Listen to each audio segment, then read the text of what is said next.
Mavridis. I am the marketing director at JSG. I'm here today with Ed Zetusky. He's the SVP of the Northeast region. So, Ed, do you want to introduce yourself and tell us a little bit about you? Sure. Thank you, Danielle. As Danielle said, my name is Ed Zetusky. I've been with Johnson Service Group for 9 years now. I've been in the staffing industry since 2001. My prior background was in finance as a former CPA, CFO, mainly in the service industries. My forte in staffing is more around the process side, understanding efficiencies that we can gain for our clients. I have been a speaker on MSP and RPO before with staffing industry analysts. Johnson Service Group is a great company. We're privately held, which allows us to be really flexible to customize solutions to our customer needs, and that really attracted me to Johnson Service Group. So. Awesome. Cool. Well, do you want to tell us a little bit about what we are going to be talking about today? Yes, we're going to be talking about the changes we're seeing in the labor market and how the more progressive staffing companies are adapting to those changes and providing additional value to their clients. Perfect. So, speaking of, then, what changes have you seen in the labor market over the last 10 years? Okay. Well, staffing companies generally started with headhunting companies. So pretty much they focus on the skill set, and then they were pretty inflexible to any changes in their model. Then we saw a long time ago in the 80s and 90s, we started seeing temporary labor take off in the aerospace market for the engineers, and also temporary, and then it went to industrial, and then it started moving to IT and the other sectors. Since the late 90s, early 2000s, that's when they introduced the VMS model to the world, vendor management systems. And the thought was, under a vendor neutral model, we can get as many companies as possible to submit to our jobs, and then we'll be assured to get to the best candidates. Pretty quickly, well, not pretty quickly, it took a number of years, that companies realized that the staffing companies had no accountability in the game other than to get candidates to them. And what they were doing is just throwing candidates over without doing the proper screening, which was putting all the onus back on the hiring manager and all the accountability on the hiring manager. And it's really elongating the process, frustrating the hiring manager, and they weren't getting the right talent. So start moving away from a vendor neutral model, start doing supplier consolidations, and by discipline, going to more preferred staffing model, and that works nicely. So because the staffing provider is not just responsible for to submit or coverage, they're also being evaluated on quality and the finances and customer service. So we're going to continue to see that model, but it'll continue to evolve. Now, from the candidate side, we're seeing a stronger alignment between temporary and direct hires. Before, there was a database. The database for the people who wanted full-time jobs were totally separate from those that wanted temporary labor. Matter of fact, there was a total. Most staffing companies had a separate MSP group from their RPO group, which MSP, managed staffing partners, and recruitment process outsourcing. We're starting to see an intersection there. More candidates are open to both. Companies are realizing, staffing companies are realizing, hey, we got to service both, and it'll probably be more efficient if we service this through one group versus two separate groups. And really, that's being driven by the growth of gig economy. There's where companies are looking to be, employees are looking to be more self-employed, and be able to use technology to have more opportunity to temporary opportunities like Uber and Lyft and Airbnb, things like that. And then in addition, the rise of freelancing and self-employment. They want more flexibility out there in the marketplace, with possibility of higher earnings. These are companies like Upwork and Freelancer give them the opportunity to do that. And then staffing companies, have began moving from a vendor relationship to more of a trusted partner. How do I become more valuable to my client? What other services can I provide them to provide them more valuable and make me more stickier to them? Yeah, that's awesome. So what value do you believe a staffing partner brings to an organization compared to a traditional vendor? One is accountability. Hmm. Two, they need to be more, we need to be more transparent as an industry. We have a lot of access to market data. Okay, a lot of times, for example, clients will say, I want these skill sets and I want to pay this rate. And the market's not there for that. That's Hmm. where we got to provide them the market data. We have a client right now that we are a managed staffing provider to us, that we actually provide them all the market data so they can price their product as it comes around labor. They realized when they did it themselves, they were not doing a good enough job because they didn't have access to enough data, as much data as we have. Understand that from a staffing partner, we have access to the external data as well as our internal data that we're able to then um, intersect to provide the best information to our clients. And also those staffing partners to become a more of an open book. When you have a real trusted partner type of relationship, your client understands that you need to make money.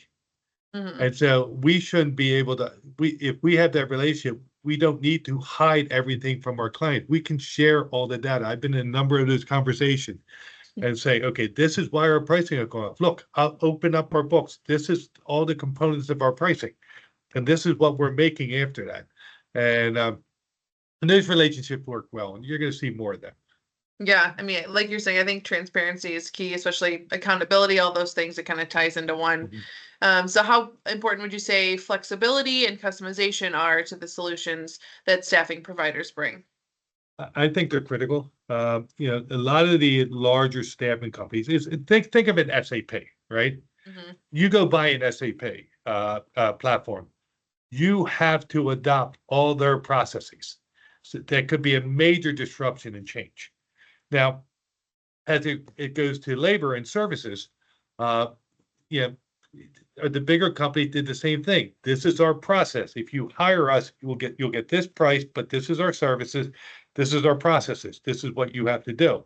That could be totally different from what they're used to doing and their employees are used to doing. So, we look at it like every company had developed a set of values and a culture that they developed along with a set of processes that their employees are used to working under. Uh, for us to come in and change all that becomes very disruptive, and in my opinion, will lead to project failure. If you understand all those features that a company's used to doing and are just being able to adapt them and add your technology and your best practices, you're more aligned to success than to come and change it all. Change Yeah, management's hard enough, but to do a total change management versus tweaks, uh, it's a lot harder, as I said, than just tweaks. yeah, no, that makes sense. How important would you say communication is to this value continuum? Critical. Absolutely. I can't emphasize how critical it is. You can have the best solution, the best services, the best products, but if you don't communicate where you're at throughout the process, you leave it open to the client to come up to their own conclusions. Their conclusions are probably going to be based on more emotions than data, and that's not going to be good for your overall project.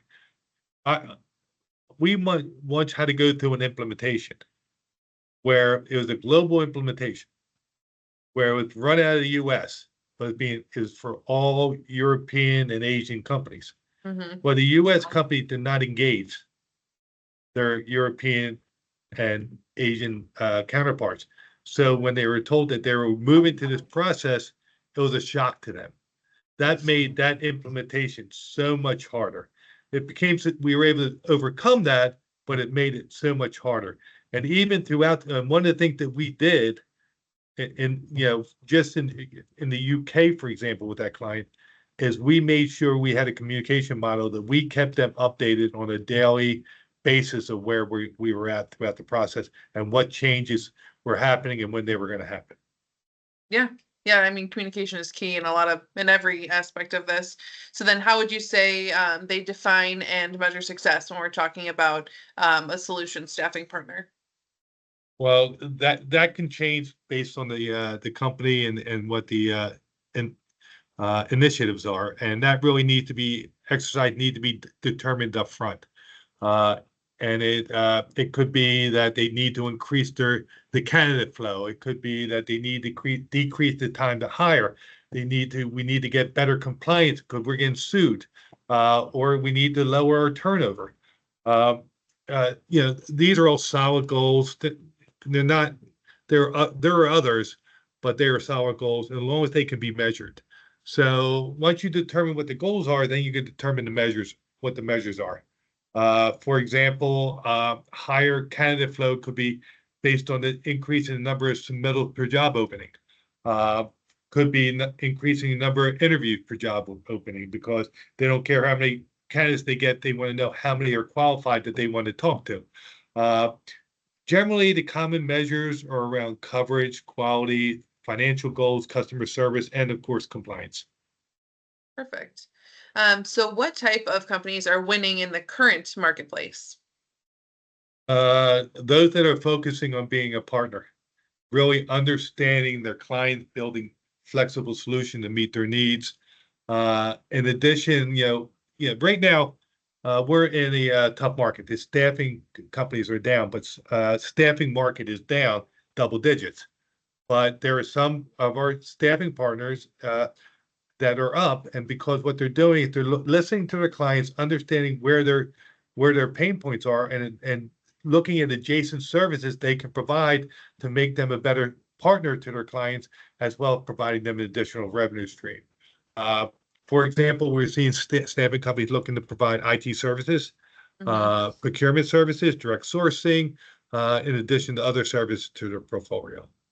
Awesome. I feel like JSG does a lot of that stuff too. I mean, we have like IT offerings as well. So, yeah, just trying to Yeah. keep up. Yeah, we have IT services. We're also looking for our mid-market companies to provide them marketing services too. So There you go. So how do staffing partners contribute to innovation and adaptability within an organization? foremost, listen and learn. Mhm. So listen to what your clients' needs are, where they're having pain points are, what their concerns are, and then learn what's going on in the marketplace to see how you can better align. Like I said, some of some of the MSP companies are very good at procurement services. So we have a client that's very good at procurement services. They're introducing a co-op program to be able to offer them to a broader base customer base. By the way, we're one of their services.